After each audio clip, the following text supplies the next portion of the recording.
Salut les petits fratés, comment vous allez? Bon, aujourd'hui on se retrouve pour la dernière partie de, de cette série de podcasts consacrée à ce magnifique Call of Duty Black Ops 1. Donc aujourd'hui vous allez voir, on va parler un petit peu des modes de jeu qu'il fallait quand même un peu évoquer, qui sont le mode campagne, et on parlera aussi du mode zombie. Donc j'espère que ça va vous plaire, et n'hésitez pas à laisser un avis, un petit commentaire si l'envie vous en dit. Bye.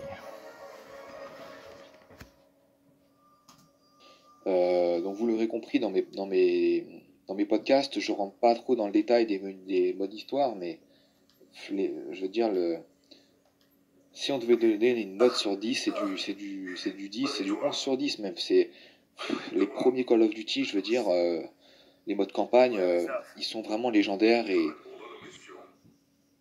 ils ont en plus le mérite de donner ensuite toute l'ambiance au jeu parce que dans les modes campagne, donc comme c'est le cas dans Black Ops, vous retrouvez toutes les maps ensuite du mode multijoueur. Euh, Avec ce fameux des personnages légendaires comme Mason. Quand vous arriviez dans le menu principal, vous étiez attaché avec Mason d'ailleurs et enfin, rien que vous citez cette image, ça vous replonge, je pense, un peu dans le mode histoire qui en gros était presque, je sais pas si on peut dire le mot psychédélique, mais il vous retournait un peu le cerveau ce mode histoire.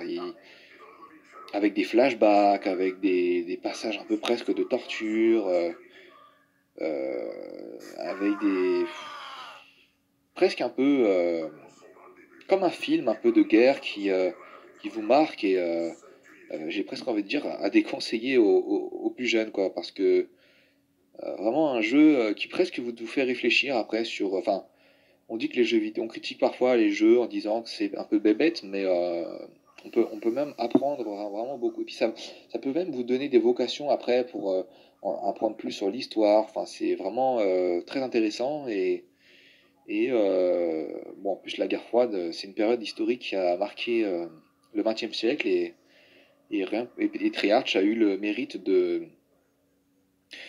comment dire, de choisir ce contexte pour son jeu et l'a vraiment très bien illustré et très bien représenté. Alors, donc j'en dis pas plus sur le mode histoire, mais vous l'aurez compris, il est vraiment génial. Et par contre, quand même, il faut dire un mot sur le mode zombie. Euh,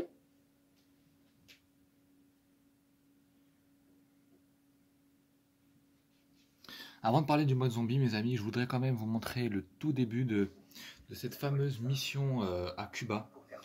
Donc je vais être avec la... Je vais être aux commandes, parce que c'est moi donc qui vais jouer. Et maintenant je me tais et je vous laisse voir un peu ça. Carlos. Tu connais Bowman, non? Carlos. Voici Mason. Ça va, Carlos? Bon, tu as ce qu'on voulait? Ce sera là-dedans. La plantation. Ma plantation. L'attaque contre l'aérodrome devrait faire diversion le temps. Vous entraînez. Et pour l'évacuation? Un transport vous attendra. Soyez à l'heure. Excellent. On a de la compagnie? Saquen los papeles. Ahora. Sal desde aquí, puta capitalista. No me Oye, toques, hijo de ¿de dónde puta. tú eres?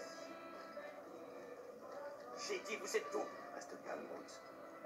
Je vous parle! Ça y est. Traidores C'est de la bon, tout est prêt. revolución. Pareil. Bajen sus armas. Désolé pour le bar, Carlos. Pas de soucis. Les gars, c'est Esta tout es su l'effort. última advertencia. Les occupants quittent leur véhicule, armés de fusils. Bowman, Carlos, faites un tir de couverture. On va se frayer un chemin. Mason, avec moi. Allons-y.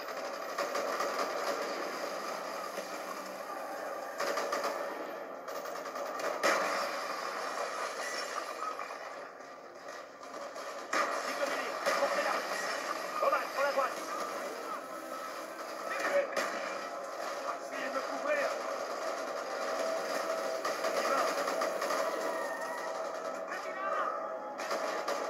Allez, en avant!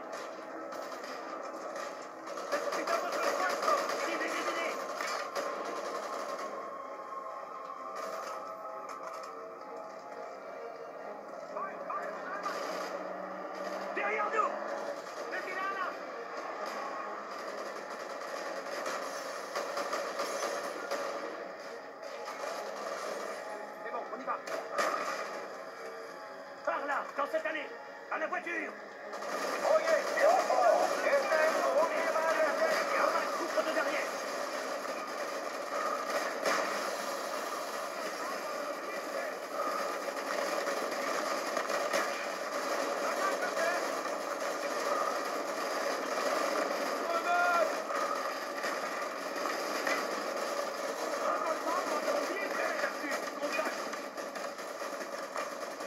On s'en va à l'aérodrome.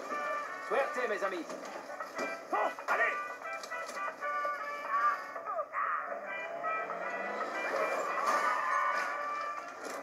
Dégagez notre passage. Sors.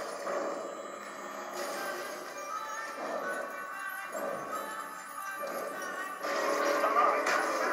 Bon, Mason. Il va s'évanouir. Mason, tu as échappé à la milice. L'assaut de la baie des cochons est en cours. Tu te diriges vers l'enceinte de Castro. On va le perdre. Recommence, on n'a pas le choix.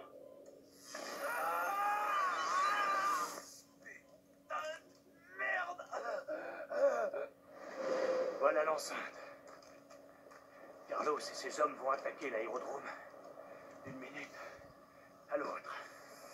Voilà le signal. On se réveille. On y est.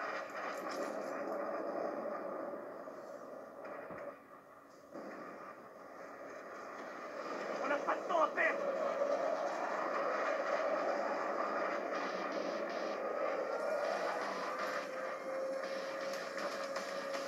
Ahí está. Orden en la posición hasta que llegue el refuerzo. Repito. La invasión empezó. La pista de aterrizaje.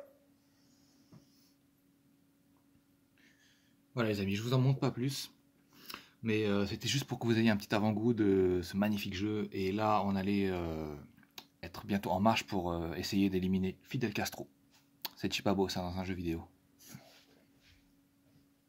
Donc le mode zombie, c'est pas le premier Call of où on y a droit, mais on va dire que sur World at War, hormis la map d'Air Rise, je veux dire, il y a, oui, je crois que c'était Dead Rise, enfin la map Dead Rise ou je dis peut-être une bêtise, mais la première map sur World at War qui a donné lieu au mode zombie. Et ensuite, on y a droit pour la deuxième fois sur Black Ops 1.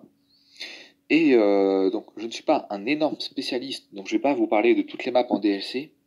Je sais qu'il y avait la map Moon, la map... alors, je crois que justement, je disais Dead Rise parce que je crois que c'est plutôt dans Black Ops 1 qu'on y a le droit. Ah oui, voilà. World at War, c'était Natch der Untoten. Voilà. Et Dead Rise, c'est une map DLC de Black Ops 1 où on est dans un château en Allemagne, si je ne me trompe pas.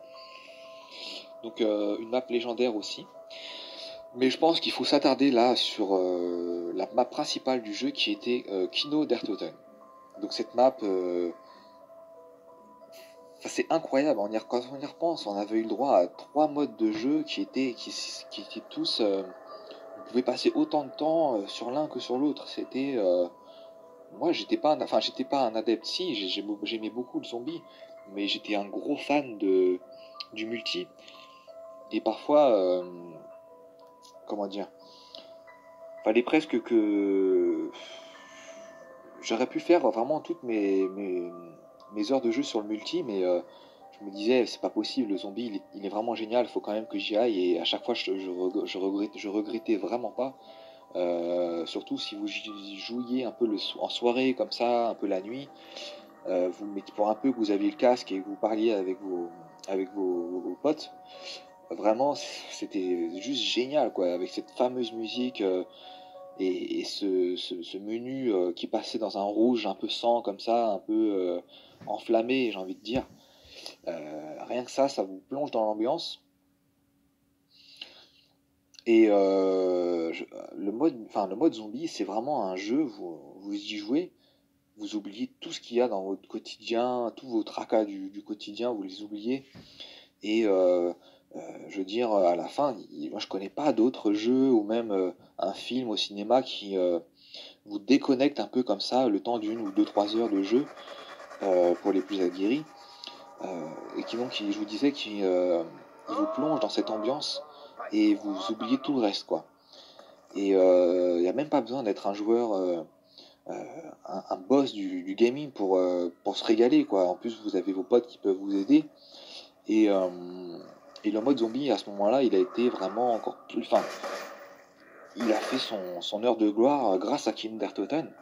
Et les fameux zombies nazis, hein, avec leur brassard, avec la croix gammée, puis le château, là, enfin non, le château, l'espèce de théâtre dans lequel se déroule cette map, enfin, le contexte de cette map, qui d'ailleurs, c'est une espèce de théâtre qui a vraiment existé, et la légende dit que comment dire, Hitler aurait même pu être...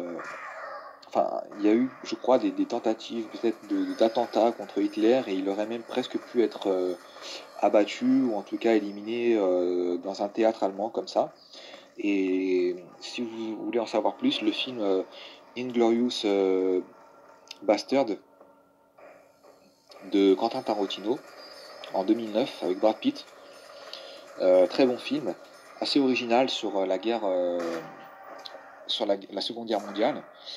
Et donc en fait dans ce film on retrouve la map Kindertoten, enfin le théâtre de la map. Et dans le mode zombie, on a droit aussi à 4 personnages charismatiques avec des voix off vraiment, mais de légende, avec, je veux dire, les doubleurs des personnages du mode zombie. Euh, Vraiment un gros coup de chapeau à eux, parce que... Et puis les répliques qui vont avec, enfin, vous étiez vraiment mort de rire, quoi. Pour ne pas rigoler aux répliques qu'il lâchait à ce moment-là, faut vraiment... c'est pas possible, je veux dire. Il y avait le docteur Richthofen avec son esprit un peu de pervers, docteur un peu nazi pervers, où vous étiez mort de rire. Faut de l'argent pour cette merveille. Euh, et puis, enfin, même les autres personnages, celui, là, un peu l'espèce de... Pas, je le dis pas méchamment, mais je veux dire l'espèce d'ivrogne, soldat américain, marqué par la guerre, qui était, on le devine, un buveur acharné, qui, pareil, il rôtait, enfin, c'était... Je pense que j'enregistrerai quelques passages et je vous les repasserai parce que c'est vraiment génial. Donc voilà, pour le mode zombie, et puis on appelait ça les easter eggs, avec donc des espèces de petits, des petites énigmes à faire un peu cachées quand vous appuyez là sur les petites météores qui débloquaient la fameuse musique, qui était vraiment géniale aussi. Enfin, voilà, vraiment, le mode zombie, c'est à partir de là, ça a presque pu être un jeu à part entière. Vraiment, on avait la chance avec Call of d'avoir quand même presque au moins 2 jeux, si ce n'est 3 jeux en un. Rien à dire. Enfin, le mode campagne, on le finit quand même rapidement. Donc, à part de le refaire de temps en temps, on va pas y passer des années. Mais un multi plus un mode zombie, enfin, rien qu'en soit, vous passez, vous pouvez passer des années à jouer là-dessus. C'est vraiment génial. Et comment par rapport au multi, je voudrais quand même signaler 2-3 modes de jeu qui étaient nouveaux et innovants pour l'époque, et où là encore une fois on peut remercier Treyarch. C'était les modes où on appelle ça les matchs à Paris. Pas Paris la ville, mais Paris dans le sens quand on fait un pari. Donc vous alliez dans cette catégorie, et là vous aviez le droit à des modes vraiment géniaux. Par exemple le mode cailloux et bâton. Donc comme son nom l'indique, en fait vous aviez uniquement l'arbalète et les couteaux de lancer. Donc bah après à vous de vous débrouiller avec ça, et c'était vraiment génial, quoi, ça pétait de partout, c'était vraiment super. On avait le mode jeu d'armes, mythique aussi et apporté par Treyarch sur ce Black Ops 1, où en fait ça consistait à enchaîner les kills, et au fur et à mesure que vous enchaîniez, vous changiez d'arme automatiquement.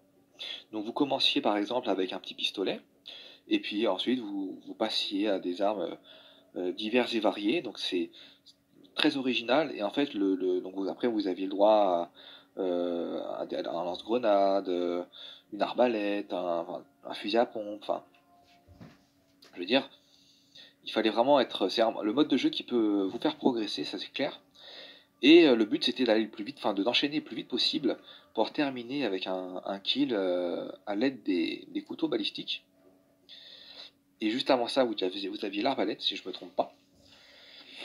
Et voilà, en fait, ça mettait du piquant, et quand vous voyez en bas à gauche que l'adversaire, un de vos adversaires arrivait presque au but, au terme de la partie, euh, limite vous transpiriez, quoi. Vous aviez envie de finir avant l'autre.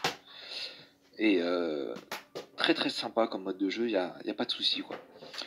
Et si je me trompe pas, c'est peut-être là sur Black Ops 1 aussi qu'on a le droit à la première fois au mode de jeu Sharp Shooter. C'est peut-être Black Ops 2, mais j'ai un doute.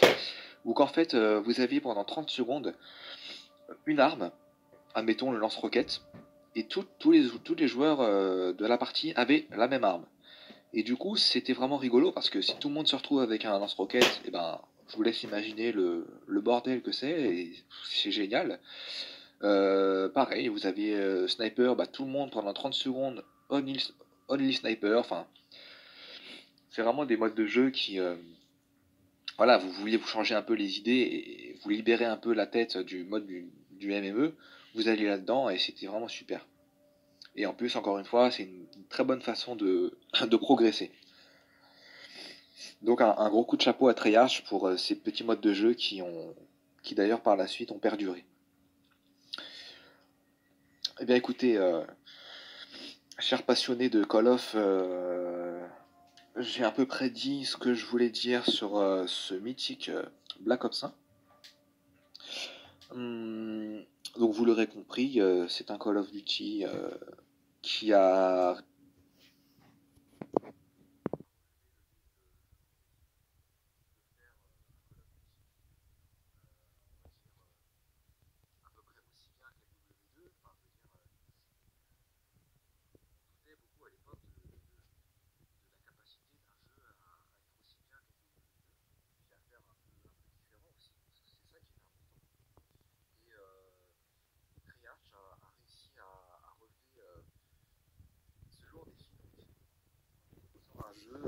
à la fois innovant.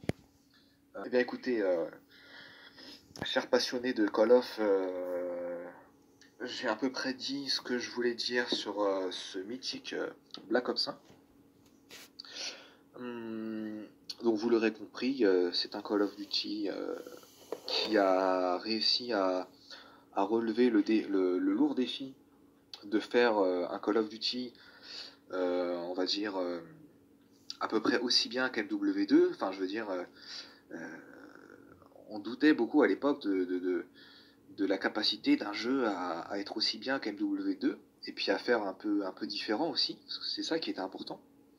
Et Treyarch a réussi à relever ce lourd défi, donc, en nous proposant un jeu à la fois innovant, qui complétait un peu MW2, avec un gameplay un peu plus lent, comme je vous l'ai expliqué, enfin, avec des petites touches d'originalité ici et là, en créant des maps qui sont devenues mythiques, avec un mode histoire et un scénario et une ambiance dans l'ensemble vraiment très charismatique et qui ont marqué les esprits. Et donc du coup, écoutez, je crois qu'on peut dire que, avec le recul, hein, et je pense que là-dessus, je ne fais que dire une évidence, mais Call of Duty et Treyarch en particulier a réussi à trouver sa série de Call of Duty légendaire avec le nom Black Ops qui est apparu donc pour la première fois et qui n'a été que repris par la suite, à tel point qu'aujourd'hui encore on a le droit à Black Ops 6 en 2025.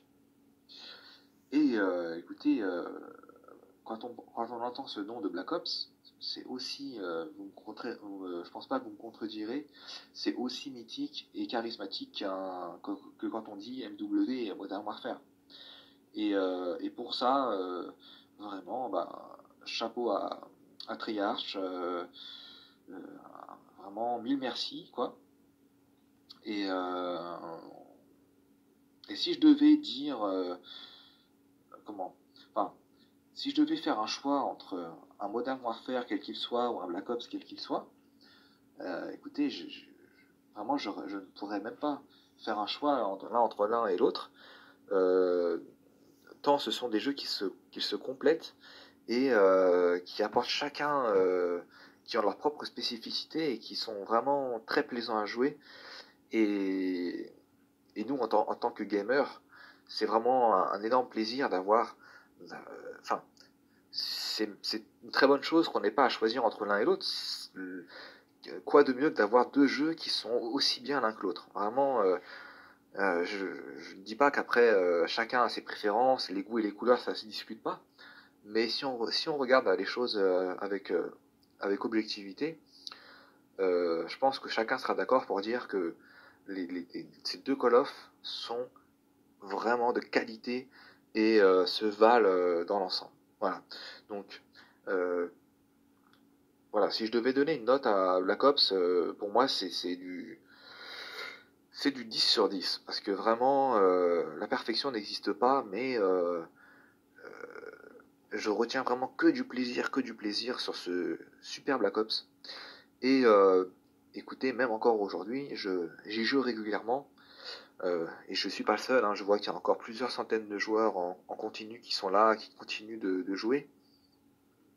Et avec des joueurs qui découvrent le jeu, des joueurs niveau 1, et qui du coup, le jeu arrive même à convaincre aujourd'hui encore, alors même qu'on est à la PS5, il arrive à convaincre des nouveaux joueurs qui découvrent peut-être la licence de venir sur Black Ops, qui est sorti il y a 15 ans. Donc, je pense que c'est assez parlant et il n'y a pas besoin d'argumenter plus pour montrer ou plutôt pour démontrer que Black Ops est un jeu de légende, au même titre que MW2. Voilà. Donc, écoutez, mes amis, j'ai eu beaucoup de plaisir à parler de ce jeu, à faire donc mon troisième podcast consacré à l'histoire de Call of Duty et plus généralement aux jeux vidéo qui ont lancé un petit peu la PS3, qui ont lancé un peu tout ce bonheur qu'on peut avoir à jouer au mode multijoueur. Et j'espère que pour votre part, vous aurez plaisir à m'écouter vous parler de toute cette période, de tous ces superbes jeux. Et voilà, je fais au mieux pour vous restituer un petit peu tout ce qui a fait la légende de Call of Duty. Et c'est pourquoi dans un éventuel, je pense un prochain podcast, si l'envie m'en dit, et écoutez, je pense que ce sera le cas, de vous parler de ce qui est arrivé par la suite en fin 2011 avec un Call of Duty qui, sans vous en dire de trop, sans vous spoiler, comme on dit aujourd'hui, qui pour moi est mon Call of Duty préféré, puisqu'il s'agit de Modern Warfare 3 et Call of Duty qui allait mettre tout le monde d'accord à l'époque et qui vraiment a marqué l'année 2011-2012 et un jeu où Call of Duty est arrivé sur le toit du monde. Voilà. Donc écoutez, je vous en parlerai prochainement et j'espère que j'arriverai à y mettre autant de passion que j'ai pu en mettre dans mes premiers podcasts. Voilà, écoutez, bonne écoute à tous. Plein de bonnes choses à vous. J'espère que tout se passe bien pour vous au quotidien dans vos vies. Et